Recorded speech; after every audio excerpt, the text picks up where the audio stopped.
morning, everybody. I'd like to welcome you to the UU Church of Tullahoma. Thank you for joining us in person or on Zoom or on YouTube. Rosanna, would you like the chalice?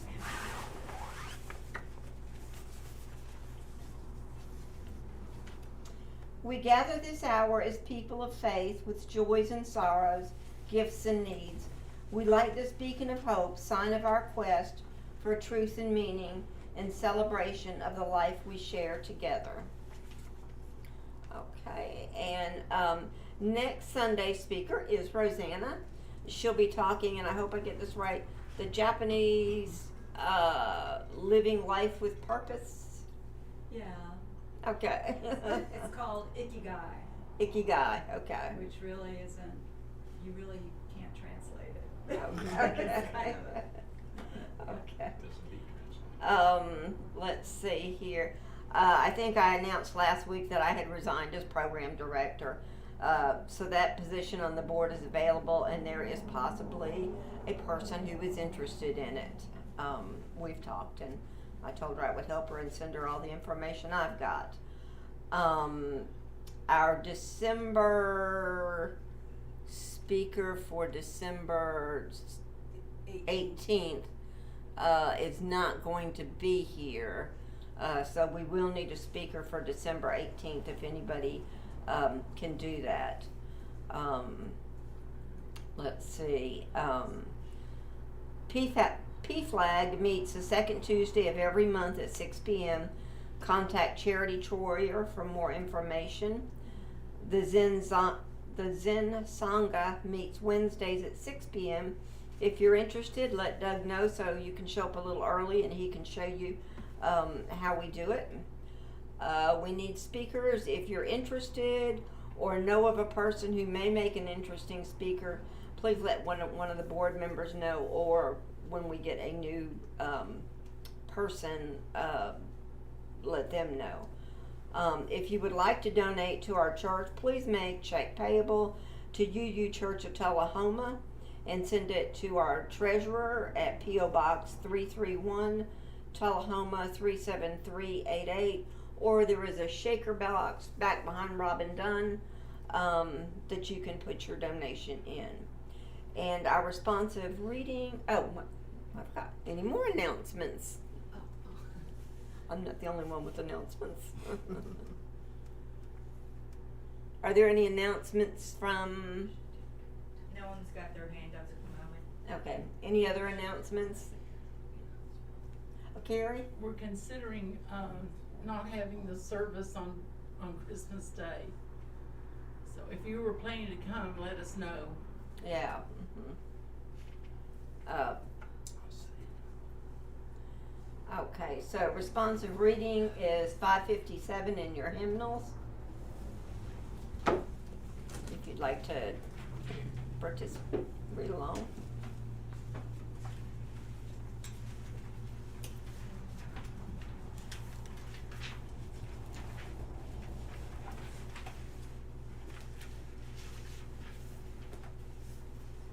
A common destiny.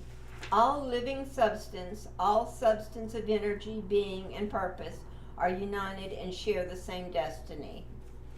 All people, those we love and those we know not of, are united and share the same destiny.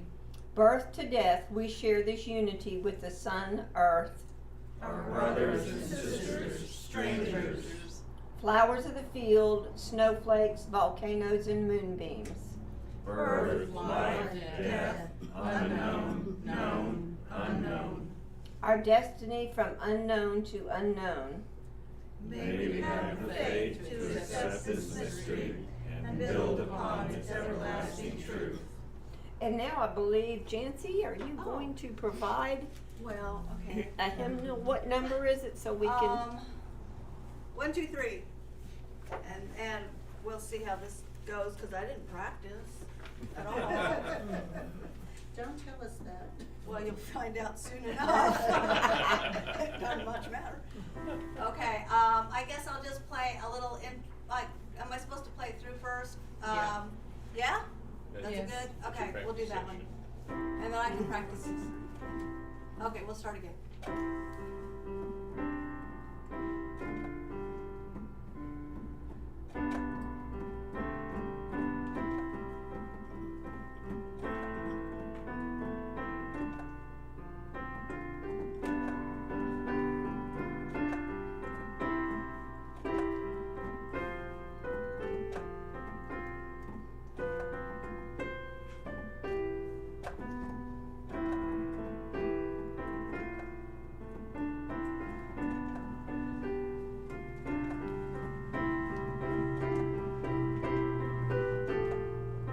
Stand as you're willing and able. Thank you, Janet.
Yay, us! Good job.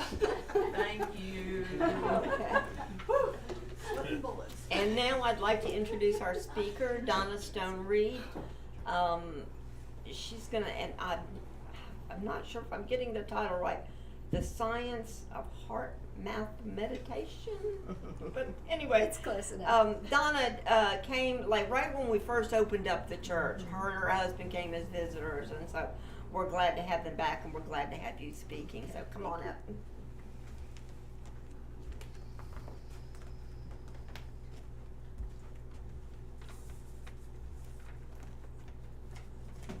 Good morning. Morning. Thank you so much for having me today. I really look forward to sharing this with you. As Janice said, Janice? No, that's Debbie. I'm Debbie, I'm sorry.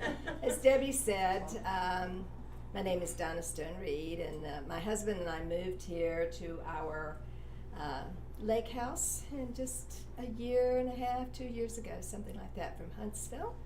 And so we still continue to go down to Huntsville a lot to a church that we were part of, but we do come here when we can to visit. So this morning, the topic of my talk, and you were very close, is the science of the heart. And more specifically, I will share with you findings from the HeartMath Institute on the effects of stress on our bodies. Has anyone in here ever heard of HeartMath? Okay. What's the second word? HeartMath. Oh, okay. Yeah, it's kind of an oxymoron, isn't it? You don't typically think about heart connected to math. The HeartMath Institute was founded in the Bay Area of California by a person by the name of Doc Childry. He was a stress researcher, author, and consultant to leaders in business, science, and medicine in the 1990s. The Institute's research has made pioneering inroads into the fields of neuroscience, cardiology, psychology, physiology, biochemistry, bioelectricity, and physics. The scientific validated techniques making up the HeartMath system have been integrated into seminars and consultant services officially being taught on 4 continents to corporations, government agencies, healthcare institutions, and educational systems. I have recently become certified to facilitate courses and mentor individuals in the use of the HeartMath tools. I will return a bit later to talk more about HeartMath and share informations and techniques with you, but now I would like to ask you all a question. How many have experienced complications related to stress, whether it's mental, emotional, physical, or a combination of those things. What is that second word? Heart what? Math. Spell that. M-A-T-H. Heart math. Like 1 Like plus math 1. in school. Semantics. Right. And I'll tell you a little bit later why he chose that particular term. I think when you stop and think about it, most of us, when we think about the heart, we tend to think more about sentimentality, like around what we see in Valentine cards and things of that nature, where Doc Childry's focus on the heart is really multifaceted. It not only spans the physical components of our bodies, but the mental, the emotional, and even the spiritual. But this morning we're going to focus a bit more on the emotional and the physical sides of the actual heart, not a metaphorical heart, but the heart organ that rests within our bodies. Okay, so I'd like to first start off by telling you my story, and it will give you an idea of why I became interested in something called heart math. This is a personal story that affected me mentally, emotionally, and physically. And I want to share with you how it helped me better understand the effects of stress and learn to manage it day by day. As probably most of you have guessed, I am in what you might call the fall season of my life, sort of the golden years. So you'll have to bear with me here because my story spans several decades. Hopefully it's a story that you can relate to, at least in some way, and I think maybe you will because you raised your hand around stress, because it illustrates the purpose for my speaking on the science of the heart this morning. For most of my life, I haven't thought of myself as being a very emotional person. But I eventually realized how incorrect that assumption was. That's been relatively recently, by the way. During my early childhood, my mother was medically diagnosed with emotional illness. I learned early on not to express my anger or other negative feelings in her presence, or I would easily suffer the consequences. Her reactions were often erratic and often out of control, and her behavior shaped my definition of what an emotional person was. Of course, later I would come to realize that that was emotional illness, not the healthy sharing of emotions. This early conditioning that influenced my unconscious need to hide my emotions was later reinforced during my 25 plus years as a woman in corporate America. My husband and I met him in California in the Silicon Valley. We met at IBM, and it was a very stressful life that we had there as well. Being labeled overly emotional in that setting would be a death sentence to your success. However, I was tested repeatedly across the course of my life, and that forced me to take a different view of myself emotionally. In my early 20s, this is all true, by the way. In my early 20s, I survived a level 5 tornado that destroyed an entire neighborhood, killing 25 people and seriously damaging the office building where I worked. I was born and raised in Birmingham, Alabama, and I was living there at the time. Had I not left the room just minutes before it hit, my life would have ended that day. A huge plate glass window directly behind my desk shattered into shards of glass flying through the air like missiles, embedding themselves into my desk, chair, and the surrounding walls. Afterward, I felt paralyzed with shock, but I just couldn't deal with the fear, so I buried it, or so I thought. Became highly anxious whenever it stormed, and for decades I frequently had nightmares about tornadoes. My husband can testify to that reality. Fast forward 20 years later to another terrifying experience, once again surrounding Mother Nature, that further amplified my fear. My husband and I were living in the Bay Area at the time, and once again, I was at work when a 7.1 earthquake rocked the area. Some of you may remember that. Happened during the World Series. including the building I was in. For a year, one large tremor after another shook our home. Our home was actually 5 miles from the epicenter. Even though San Francisco was mostly in the news, we lived in the Santa Cruz Mountains, and it was sort of up in the mountains where the epicenter of the quake was. So I said, for 1 year, one large tremor after another shook our home, often waking us from a sound sleep. Eventually, the stress and anxiety built to the point where I had to seek help.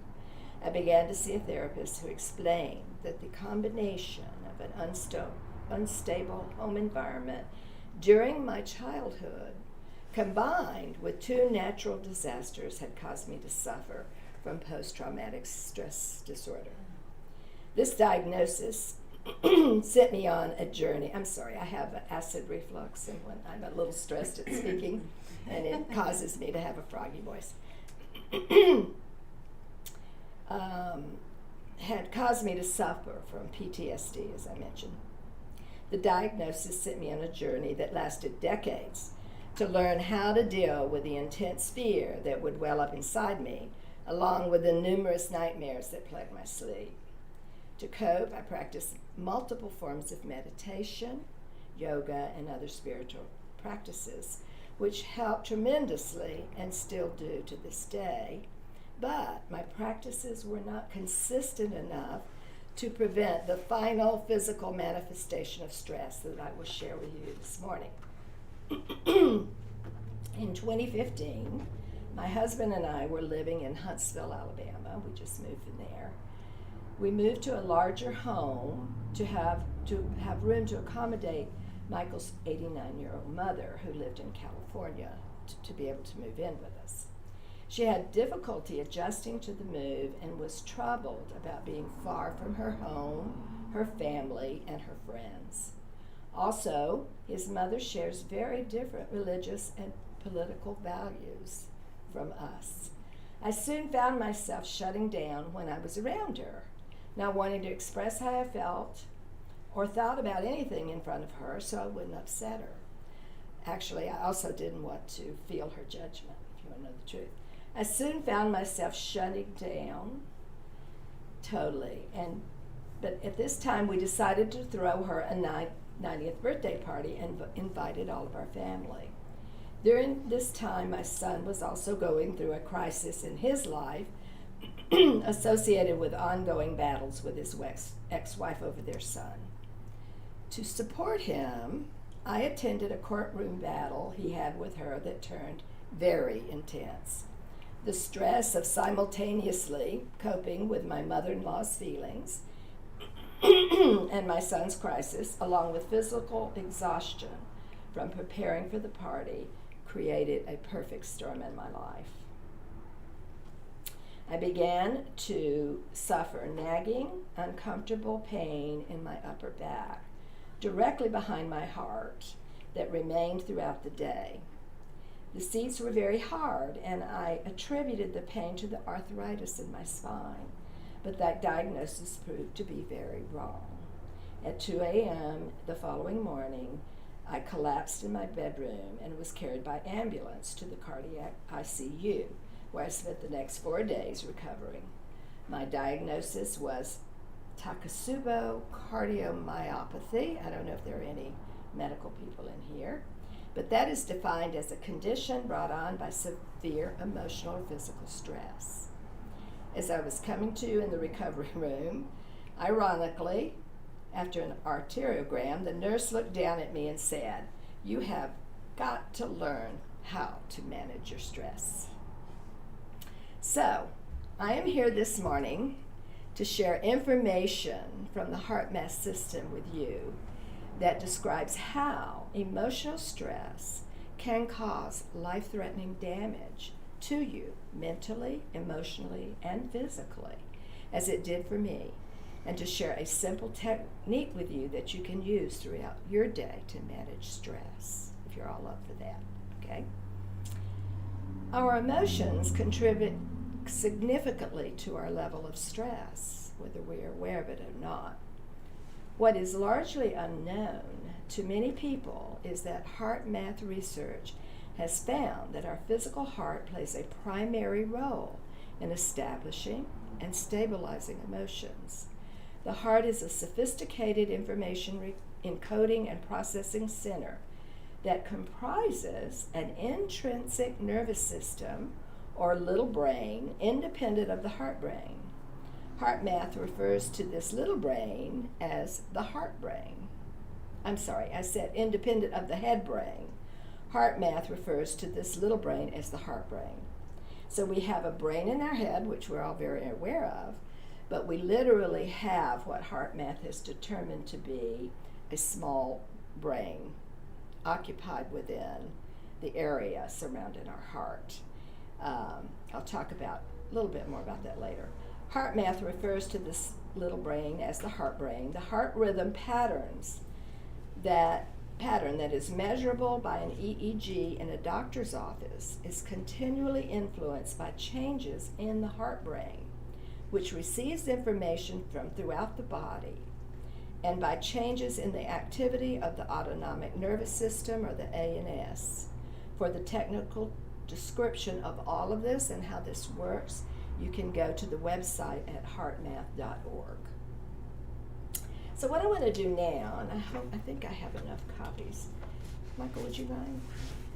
I'm just going to pass out a graphic here. And for those who are on Zoom that don't have the benefit of the graphic, I'm going to describe this in a way that is going to be fairly easy for those on Zoom to be able to follow it. Another option is that if you would like to, you can take a piece of paper and I will quickly tell you how to draw the simple diagram. So on the diagram, turn to the part that on the front that has what looks like a cross going down the middle of it, a cross with arrows.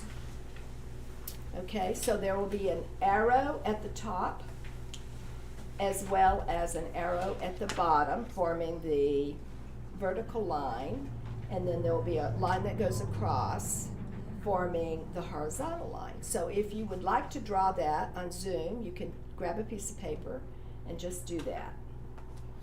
Okay, and I'll give you just a second for you to do that. Okay, and those of you in the audience here can just take a quick look at the graphic and become familiar with it.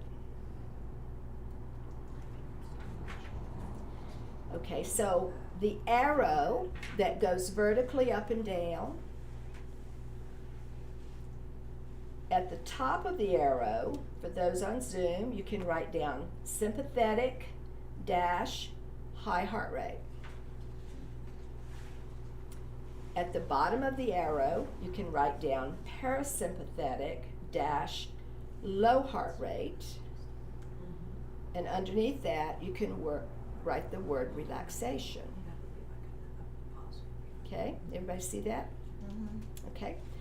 So on the horizontal line going across, on the left side of the arrow, write the word cortisol. And on the right side, write the word DHEA. Now, in order to simplify this, particularly for the people that are on Zoom, I'm going to relate these various boxes on the diagram. So even if you don't use the diagram, you should be able to follow me. I'm going to relate them to weather patterns that most of us have experienced at some point in our life to help you recall what they are. So now in the boxes, you'll have two boxes at the top formed by the arrows. Write in a 1 in the top left corner. Put that sort of in the top corner of that box. A 2 in the right box. Down below on the two boxes at the bottom, put a 3 in the left side and a 4 on the right side. So you should end up with 4 boxes with 1, 2, 3, 4 in them. And I'm going to go through this diagram in that order. Does that make sense? This is more for the people on Zoom. For you, you can just follow along on the diagram. So first I'm going to talk about quadrant 1. which is the top left box on the diagram. Okay?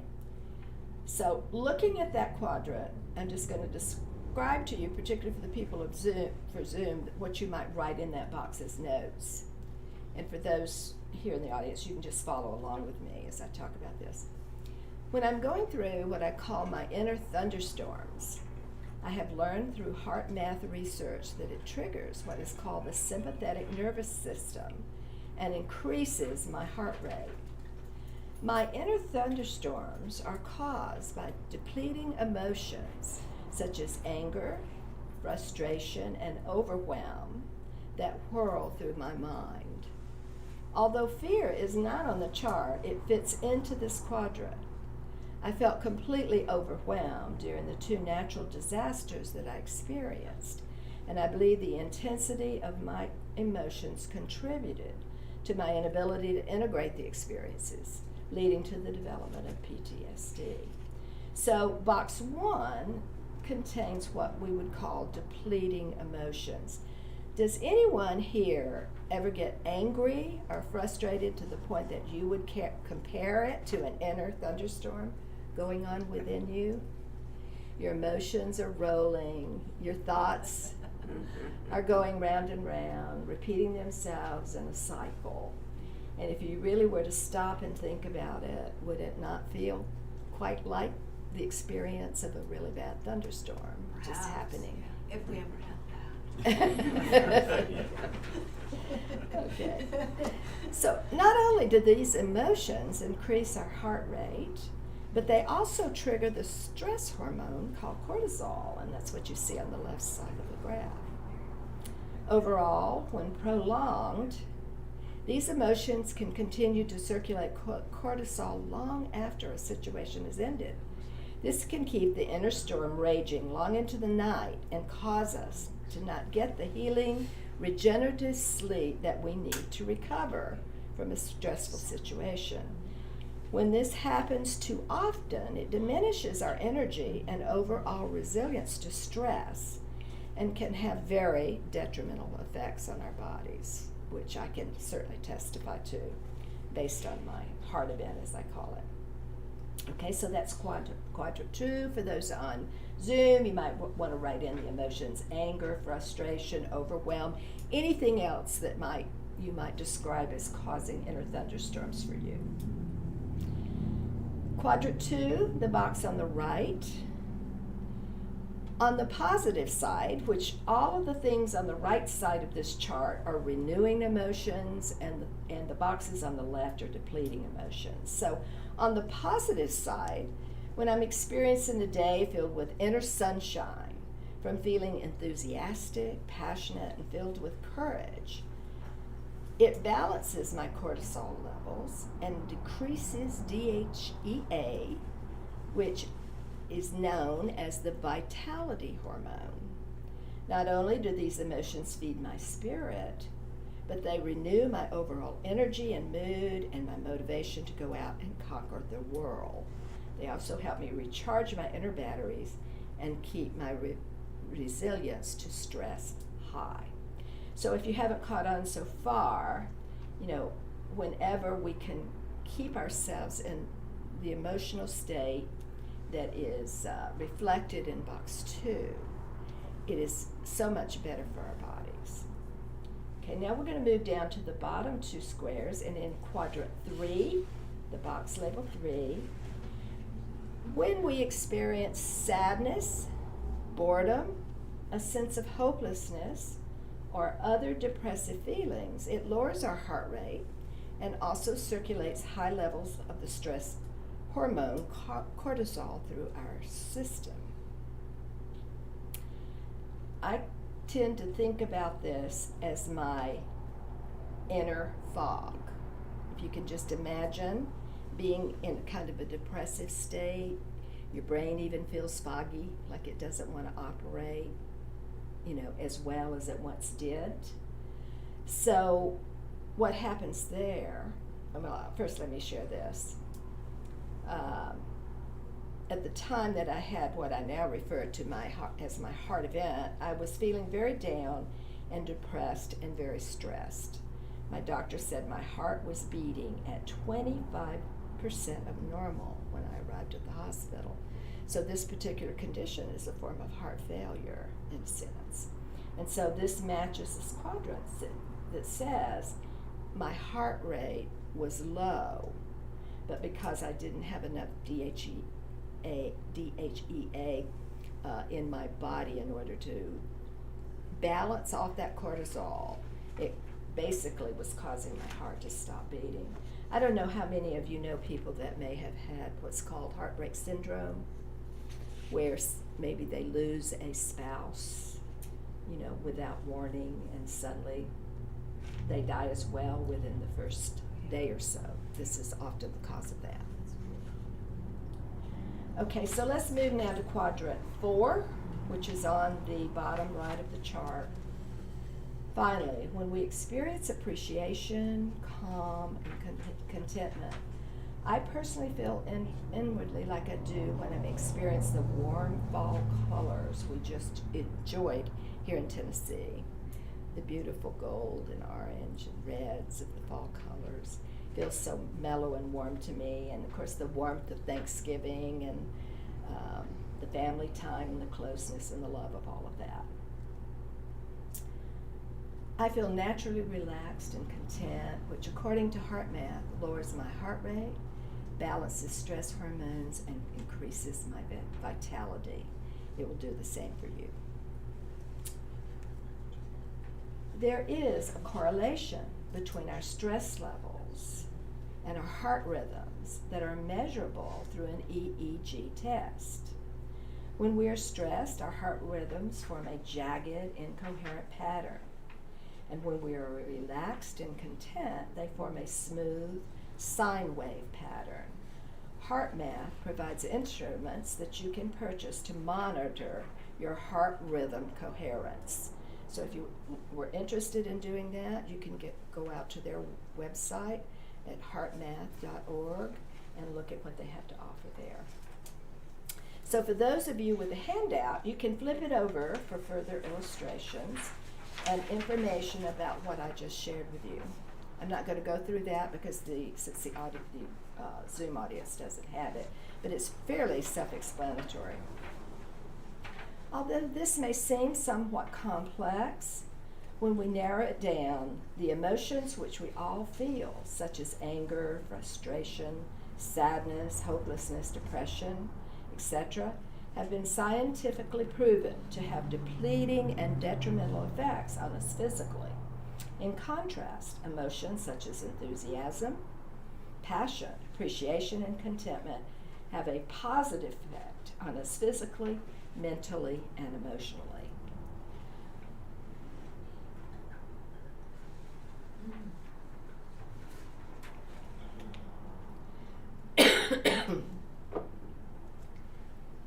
Talking a lot also stirs up my acid reflux. So does all the rich food that I had to eat at Thanksgiving without either. And the piece of apple pie I had last night. So. Yet, as humans, we're naturally emotional beings, not robots. And as I learned over time, burying or suppressing our emotions simply does not work. As I mentioned at the start of the talk, there are many ways that people use to manage stress. Way too many to mention here, but they often require large amounts of time alone to implement, making them more difficult to sustain over time. To address this problem, the HeartMath Institute has developed practices that have been proven effective in managing and building our resilience to stress. There are simple techniques that can be practiced on the go. You can do them with your eyes open or closed. So even though there's some similarities to meditation, you don't have to spend time going off, sitting alone in order to do these practices. You can do them in the middle of the day, say when you're in a meeting, and the meeting becomes, turns to conflict or stressful topics, and it will help you, right when you need it. These techniques do not stop us from feeling our emotions, but they do lessen the negative effects on our bodies and our minds. I would like to share one of them with you now. It's called the heart lock-in technique. If you wouldn't mind, I'd like to have you go along with me. It's quick, it won't take me a minute. Am I running over time here? No. I didn't Fine. even know how much time I had, so I just wrote it and hoped for the best. Whatever it takes. I'm sorry? Just whatever it takes. Whatever it takes, okay. I figured it would just cut into the talk time afterwards. Okay, so get comfortable in your chairs.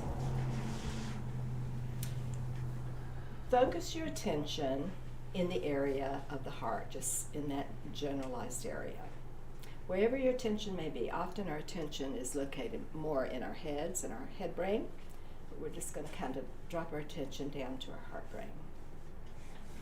And just imagine your breath is flowing in and out of your heart or chest area, breathing a little slower and deeper than usual. Just find a rhythm that's easy and comfortable for you.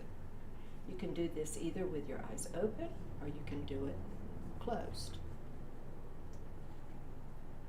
Okay, let me say it one more time. Focus your attention in the area of the heart. Imagine your breath is flowing in and out of your heart or chest area, breathing a little slower and deeper than usual. Find an easy rhythm that's comfortable for you.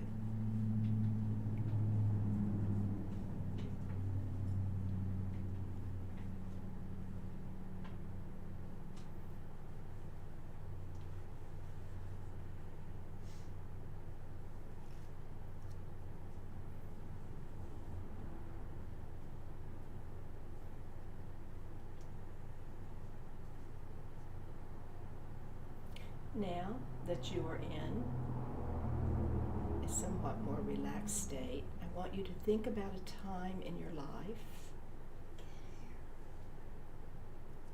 when you felt tremendous appreciation, care, compassion, love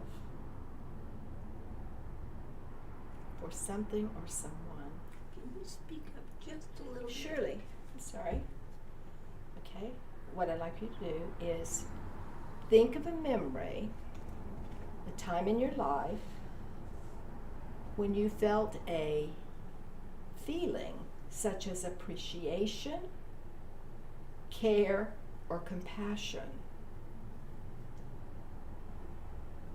or even love for something or someone, perhaps a child, a pet, a place, a situation. Now just imagine breathing in the feeling from that event or circumstance. Whether it's like the warmth of a fall day or the sun beaming down on you.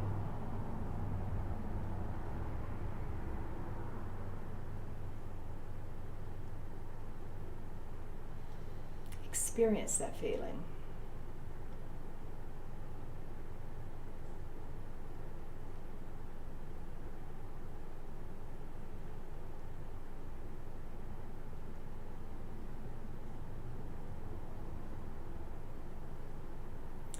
Now just imagine yourself radiating that feeling, like sun flowing through your system, or the warmth and beauty of a fall day. Just imagine it circulating throughout your body.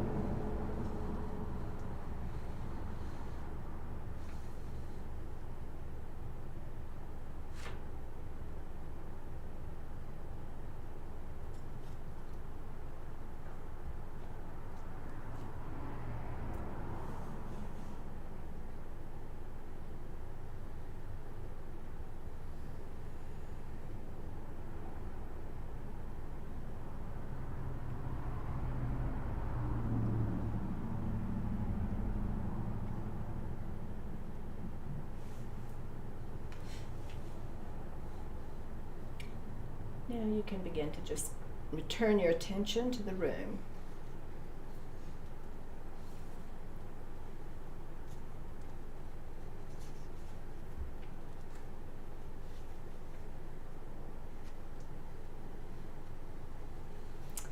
Okay, you can use this technique at any time, and it helps to reset neural patterns to form a new, healthier baseline with your emotions. You can practice it any time you want to instate emotional composure, confidence, ease, and to anchor your intentions. You can practice it when your resilience to stress is low or you're not feeling well. It can be helpful even for self-care. Self-care is an entirely different topic. You can use it with meditation. You can use it with mindfulness and any healing arts practices in addition to help to amplify those practices. And you can even radiate these feelings to others. Just imagine yourself. And you know, often people can pick up on our moods when we're in the room with others.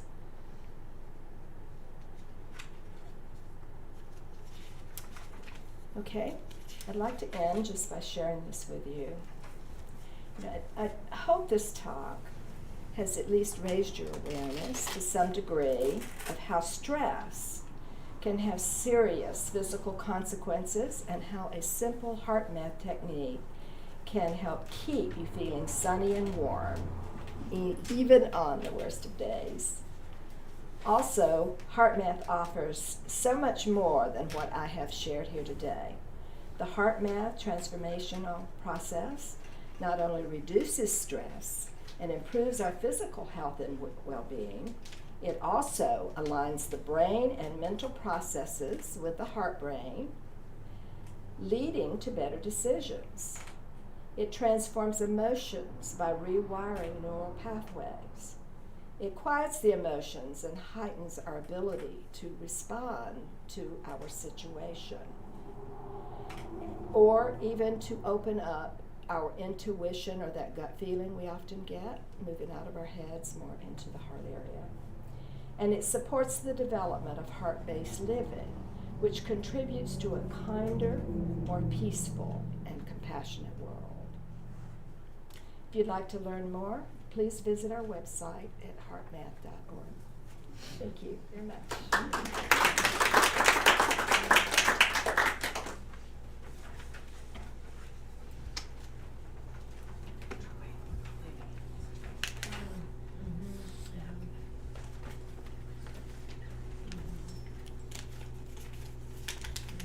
Thank you, Donna. So many of us in this congregation, last week we had someone who spoke on grief and you know what grief can do to you, and so this kind of fits in more as if, I don't know, I feel like it was really beneficial to this congregation, so I'm glad you did that.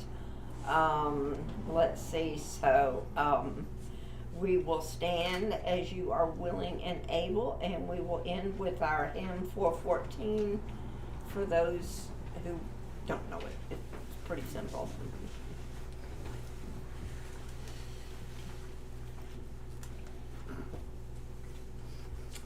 As we leave this friendly place, love give light to every face. May the kindness which we learn light our hearts till we return. Okay, so go in peace, and we will meet back here at about 5 minutes after.